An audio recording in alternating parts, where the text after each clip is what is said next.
Mga kababayan, magandang araw sa inyong lahat. Welcome sa #WalkWithLan, ang channel na nagbibigay ng katotohanan sa mundo ng politika. Walang filter po ito ha, walang bias. Ako si Lan at ngayon tatalakayin natin ang isang tanong na nagpapainit sa social media. Susunod na ba si Senador Jinggoy Estrada sa kanyang kaibigan sa Payatas City Jail? Oo ha, tama ang narinig nyo.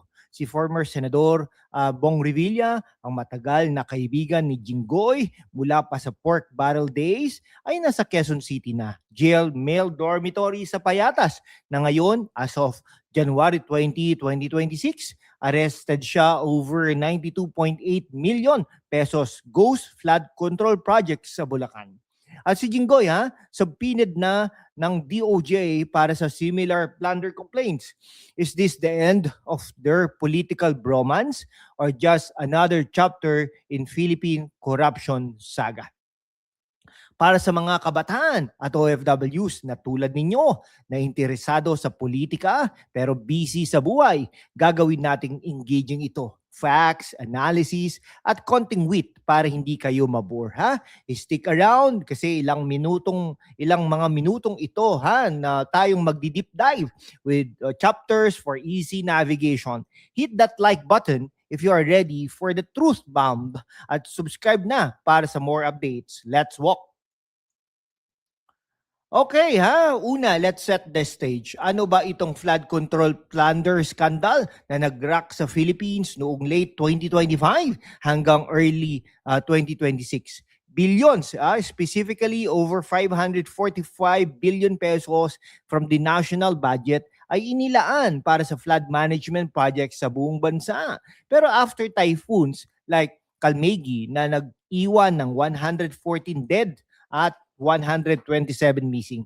Lumabas na marami sa mga proyektong ito ay ghost o substandard.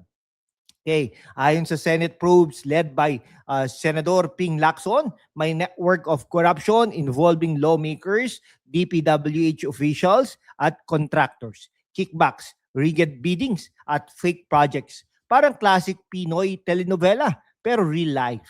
Imagine niyo instead of building dikes, they are building their bank accounts. Para sa mga OFWs, this hits home. Ang taxes nyo na pinapadala para sa pamilya, ginagamit sa ganito. Nagsimula ito after Typhoon Kalmegi sa November 2025 na nag-trigger ng massive rally sa Manila with hundreds of thousands demanding accountability. The Independent Commission for Infrastructure, ICI, recommended charges against dozens, including senators, DOJ confirmed plunder case against Jinggoy Estrada, Bong Revilla, Joel Villanueva, Chis Escudero, ex-DPWH Chief Manuel Bonoan, at contractors like Pacifico Curly Discaya at asawa niyang si Sara. Ano sa tingin ninyo, mga viewers? Is this systemic corruption or just bad luck? Comment down below para sa discussion keeps the retention high. Okay, mga kaibigan. Ngayon, zoom in tayo sa kaibigan na tinutukoy. Walang iba kundi si Ramon Bong Revilla Jr. Sila ni Jinggoy ay long time friends. Mula pa noon, dati pa yan. Pero mula pa nung sa pork barrel scam, kung saan sila parehong na-detain sa PNP Custodial Center, remember that Revilla was acquitted in 2018, pero ngayon, back to square one. Latest update. As of January 28, 2026, inaresto si Revilla noong January 19 sa warrant mula Sandigan Bayan, 3rd Division, over malversation at graft for 92.8 million pesos ghost project sa Bulacan. Detained siya sa Quezon City Jail sa Payatas. Walang VIP treatment, sabi ng VJMP, pero political prisoners group, kapatid says otherwise. From action star to jail star, parang sequel ng kanyang movies, pero walang happy ending. This isn't isolated. Revilla's co-accused like engineers at contractors ay nasa jail na rin. Pero bakit Payatas? It's the new Quezon City Jail Male Dormitory. Dati yan sa Kamuning Inspected pa ng Sandigan Bayan Justices. Para sa mga kabataan, this shows how corruption floods back. Pun intended. Kapag walang true reform. Para sa mga OFWs, imagine niyo, ang pera para sa flood control sa Saudi o Dubai na nawawala sa ganito. Ano kaya ang pakiramdam ni Bong just sa jail cell niya with 6 other inmates? Share your thoughts. Okay, the big question, ha? Susunod ba si Jinggoy? Noong January 27, DOJ confirmed subpoenas kay Jinggoy for plunder over anomalous flood projects.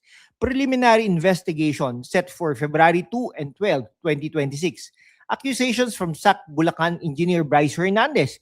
Jinggoy allegedly funneled funds to dubious projects. Nakakalungkot no? Kasi paulit-ulit na lang po na nangyayari itong mga pangyayari ito, no? Jinggoy withdrew from the bicameral conference on the 2026 budget, sign of guilt or strategy. He also appeared sa Sandigan Bayan January 16 for travel compliance, post-overseas trip. This echoes his 2014 PDAF arrest with Revilla at Enrile. Pero wala na po si Enrile, ano? Pero ngayon, non-bailable ang plunder. 30 million threshold met. Parang reunion tour nila sa jail, pero walang tickets, sold out.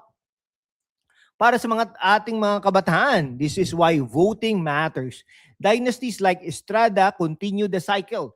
OFWs, your remittance fund desk, demand transparency. Ano sa tingin ninyo?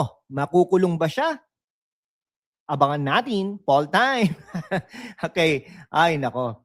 Mga kababayan, sa mundo kung saan ang kasinungalingan ay nangingibabaw, ang katotohanan ang unang sinisikil. Pero kasama kayo, magpapatuloy tayo sa laban. Walang takot, walang kinikilingan, at laging handa para sa bayan. Sumali na sa aking YouTube channel membership sa #WalkWithLan at tulungan natin ang channel na maabot ang 100,000 subscribers. Ang inyong suporta ang susi sa kalayaan natin para ipagpatuloy ang pagbabalita ng katotohanan. Salamat at kita-kits sa laban. Okay mga kaibigan, ito po this scandal froze 21.7 billion pesos in assets per Senator Lacson. But deeper, it ties to impeachment drops against President Marcos for alleged diversion. Parang flood start small, drowns everyone.